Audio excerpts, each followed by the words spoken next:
చూద్దాం. ప్రధానంగా అటు విజయనగరంలో జరిగినటువంటి ఇన్సిడెంట్ సంబంధించి శ్రీనివాస్ లైవ్ లో సిద్ధంగా ఉన్నారు. అలానే కర్నూలు నుంచి కూడా సుంకన్న మనతో పాటు దీనికి సంబంధించినటువంటి విషయాలు ముఖ్యంగా ముచ్చుమర్రి సంఘటనకు సంబంధించి కూడా రెస్పాండ్ అయ్యేదానికి సుంకన్న లైవ్ లో ఉన్నారు. ఇక గుంటూరు నుంచి సాంబశివరావు ఓవరాల్ గా ప్రభుత్వం అలానే ముఖ్యమంత్రి కావచ్చు లేదా యంత్రాంగం తీసుకుంటున్నటువంటి చర్యలు ఏంటి, దీనికి కఠినంగా ఏదైతే అణిచివేసేందుకు ఎలాంటి చర్యలు తీసుకుంటున్నారు, ఇంకా ఏం చేయబోతున్నారు అనే దానికి కూడా మా ఏపీ బ్యూరో చీఫ్ రామారావు కూడా మనతో పాటు లైవ్ లో సిద్ధంగా ఉన్నారు. ప్రధానంగా సుంకన్న చెప్పండి, ముచ్చుమర్రి సంఘటన సంబంధించి కూడా మనం చూస్తున్నాం గత కొన్ని రోజుల నుంచి ఈ అంశం రాష్ట్ర వ్యాప్తంగా సంచలనంగా మారింది.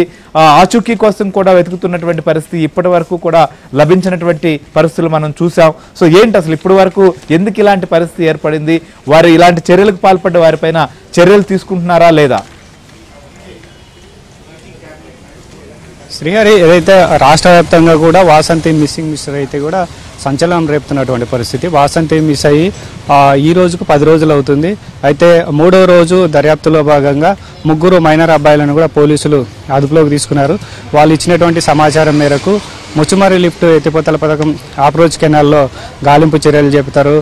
స్థానిక మత్స్యకారులు అయితేనేమి, గజ ఈతగాళ్ళు, అదేవిధంగా విశాఖపట్నం నుంచి కూడా ఎన్డీఆర్ఎఫ్ బృందాలను కూడా తీసుకుని వచ్చి అణువును కూడా అప్రోచ్ కెనాల్లో గాలింపు చర్యలు చేపట్టినప్పటికీ ఎటువంటి ఆచూకీ లభించలేదు. అయితే సీన్ ఆఫ్ అఫెన్స్లో భాగంగా ఏదైతే జిల్లా ఎస్పీ, స్థానిక పోలీసులు కూడా మళ్ళీ అక్కడికి తీసుకెళ్లి చుట్టుపక్కలంతా కూడా గాలింపు చర్యలు చేపట్టారు.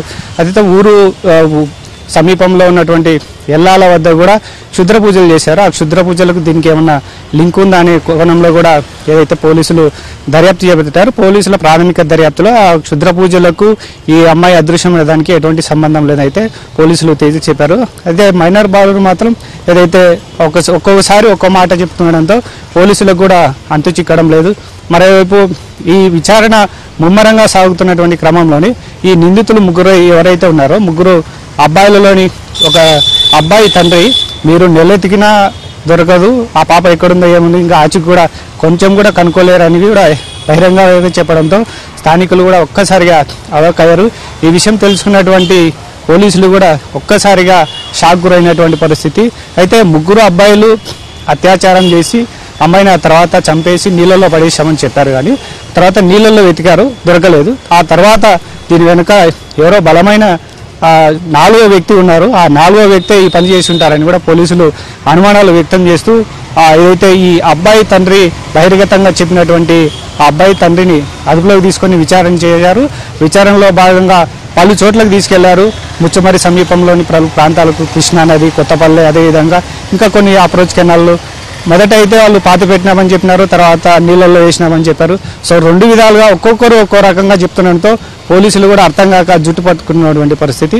రాయలసీమ రేంజ్ డీఐజీ విజయరావు, జిల్లా ఎస్పీ అక్కడనే ఉంటూ ఆ గాలింపు చర్యలు పర్యవేక్షిస్తూ దీనిపైన కూడా పూర్తి స్థాయిలో ఆరా తీసినప్పటికీ కూడా ఇప్పటి వరకు 10 రోజులైనా కూడా కొంచెం క్లూ కూడా దొరకనటువంటి పరిస్థితి. అయితే బాలికను ఏదైతే అత్యాచారం చేసినటువంటి 3 నిందితులు కూడా మైనర్ బాలుడు, వాళ్ళ వయసు వచ్చేసి 12 నుంచి 16 ఏళ్ళ వయసులోపు ఉన్న వాళ్ళే. వాళ్ళు కూడా రకరకాలుగా ఒక్కొక్కరు రకంగా చెప్తుండడంతో పోలీసులకు ఏమీ అర్థం కానటువంటి పరిస్థితి. మరోవైపు 4వ వ్యక్తి దీనికి ఖచ్చితంగా దీని వెనకాల ఎవరో ఉన్నారు ఇంకా, సో పెద్దల హస్తం ఉందని కూడా పోలీసులు భావిస్తూ వాళ్ళ తల్లిదండ్రులను కూడా అదుపులోకి తీసుకొని చాలా తల్లిదండ్రులు ఏం డిమాండ్ చేస్తున్నారు, కనీసం ఎవరైతే దీంట్లో మైనర్ బాలుగులే కావచ్చు లేకపోతే వారి తండ్రి కావచ్చు ఇంకొకరు కావచ్చు, వారినైనా ఇప్పటి వరకు అరెస్ట్ చేసినటువంటి పరిస్థితి ఉందా? బాలిక తల్లిదండ్రులు మాత్రం ప్రధానంగా ఒకటే డిమాండ్ చేస్తున్నారు. మా పాప ఆదివారం కావడంతో ఇంట్లో నుండి బయటకు పోయింది, ఆ ఊరిలోనే పార్క్ ఉంటే పార్కు దగ్గరికి ఆడుకోవడానికి వెళ్ళింది, సాయంత్రం అయిన తిరిగి రాకపోవడంతో పోలీసులకు చెప్పాము. పోలీసులు కూడా దాన్ని మొదటగా లైట్గా తీసుకున్నారు. వాళ్ళు కూడా వెంటనే రియాక్ట్ అయ్యింటే కూడా ఈ పరిస్థితి వచ్చేది కాదు. దాదాపు 24 గంటల తర్వాత నంద్యాల జిల్లా ఎంపీ బైరెడ్డి శబరిని వాళ్ళకి చెప్పిన తర్వాత బైరెడ్డి శబరి పోలీసులకు చెప్పిన తర్వాత వాళ్ళు దర్యాప్తు మొదలుపెట్టారు. ఆ 24 గంటల్లో వీళ్ళు సీరియస్గా తీసుకొని బాలిక ఎక్కడ ఉందని గాలింపు చర్యలు చేపట్టింటే మా పాప దొరికేది. ఇప్పుడు నిందితులైతే దొరికారు, నేరం ఒప్పుకున్నారు, పాపను పడేసినామని చెప్తున్నారు. అయితే పాతి పెట్టారా, అసలు మా పాప శవం దొరుకుతుందా లేదా అని కూడా ఆ బాలిక తల్లిదండ్రులతో పాటు గ్రామస్తులు కూడా ఏదైతే 1000 కళ్ళతో ఎదురు చూస్తున్నటువంటి పరిస్థితి. మరోవైపు ప్రజా సంఘాలు, విద్యార్థి సంఘాలు కూడా బాధిత కుటుంబానికి కూడా మద్దతు తెలుపుతూ పెద్ద ఎత్తున కూడా నిరసన తెలుపుతున్నటువంటి పరిస్థితి. ప్రభుత్వం అయితే ఇప్పటి వరకు చాలా సీరియస్గా తీసుకుంటుంది. అయితే ముమ్మాటికి ఇది పోలీసుల నిర్లక్ష్యమే. మొదట్లోనే సీరియస్గా స్పందించుంటే ఈ పరిస్థితి దాపురించేది కాదు. దాదాపు కర్నూలు ఏదైతే జిల్లా నుంచి కొంతమంది అక్కడికి వెళ్లారు. రోజు 200 మంది దాకా పోలీసులు గాలింపు చర్యలు చేపట్టారు.